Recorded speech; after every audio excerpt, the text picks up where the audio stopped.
Hi, welcome back to Viking Ships at Sunrise. We are on chapter 5, and it is called Warships on the Waves. We found our story, said Jack. Yay, said Annie. Indeed, said Brother Patrick, but alas, Brother Michael has not yet completed his work. You will have to return for it. Oh, shoot, said Annie. Jack was disappointed too. I don't know if we'll be able to come back, he said. I don't know if we can even leave without the story, said Annie. Brother Patrick looked puzzled. The two kids looked at each other, then back at Brother Patrick. It was too hard to explain about the treehouse and how the magic worked. Jack shrugged. We'll just have to try, he said. Outside, the church bell began ringing. It is time now for our sunrise prayers, said Brother Patrick. Will you join us? Thanks, but we better try to go home now, said Jack. Brother Patrick nodded and led them into the garden. When he opened the gate, they stopped. The horizon glowed pink and purple. The sun had started to rise. No one spoke as the great fiery ball rose slowly over the ocean. Finally, Brother Patrick broke the silence. Shine, O light of the sun, he said softly, on this day filled with wonder. That's beautiful, said Annie. Jack smiled. He agreed. Brother Patrick turned to them. It is such sights as this that inspire our bookmaking, he said. Now go, and may God be with you on your voyage home. Thanks, said Jack and Annie. Do you need me to guide you to your boat? He asked. I don't think so, said Jack. Follow the path to the top of the cliff, said Brother Patrick. Then use my rope to help you down the steps. Okay, said Annie. Bye, and she went through the gate. Jack wanted to go home, but he hated leaving the monastery. It was filled with people doing his favorite things, reading and learning. I really like it here, he said to Brother Patrick. I'm glad, but you must go now, while the weather is with you, said the monk. Everything can change in an instant.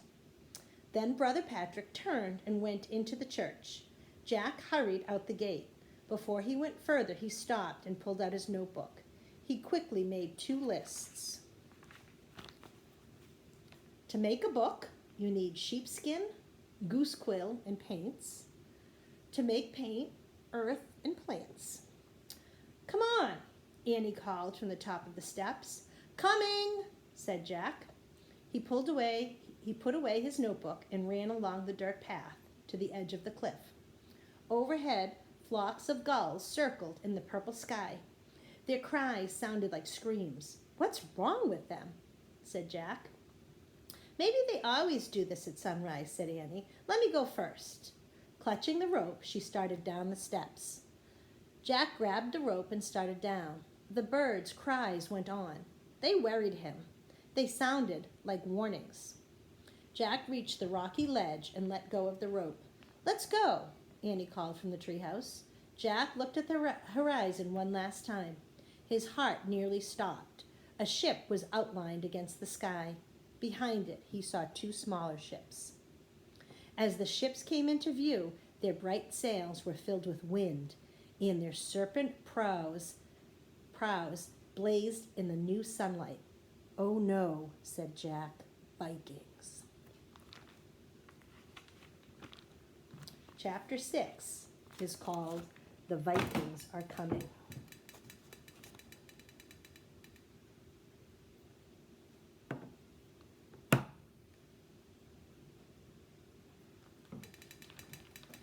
Annie, cried Jack, Vikings!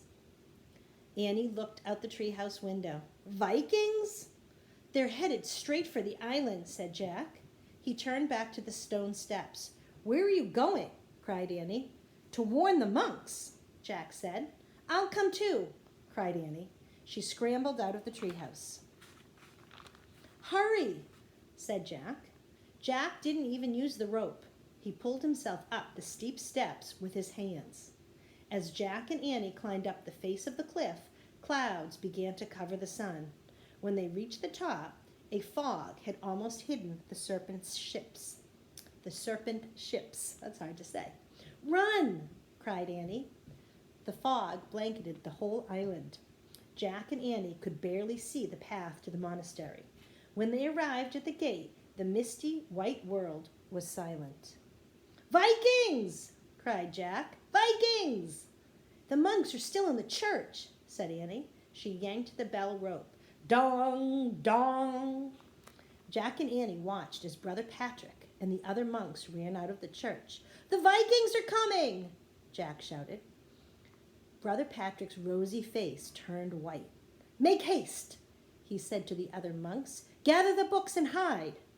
The monks ran into the library. Brother Patrick turned to Jack and Annie. "We have a secret hiding place, a cave on the other side of the island," he said. "You can come with us, but I am not certain you will be safe." "Don't worry," said Jack. "We're going to try to go home."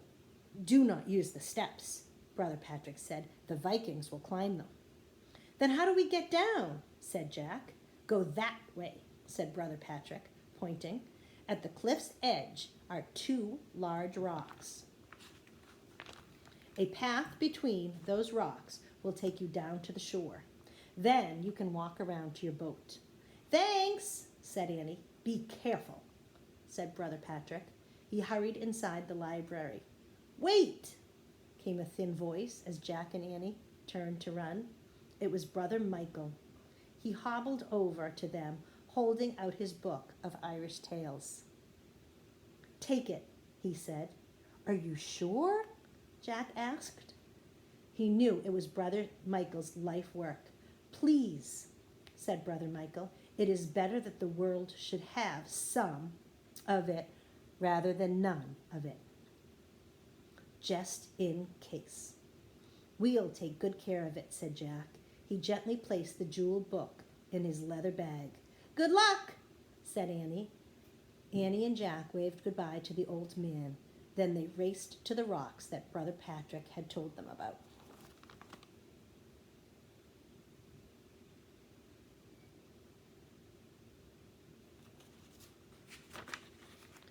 Chapter 7 is called Fog Bound. I'll see you soon. Bye.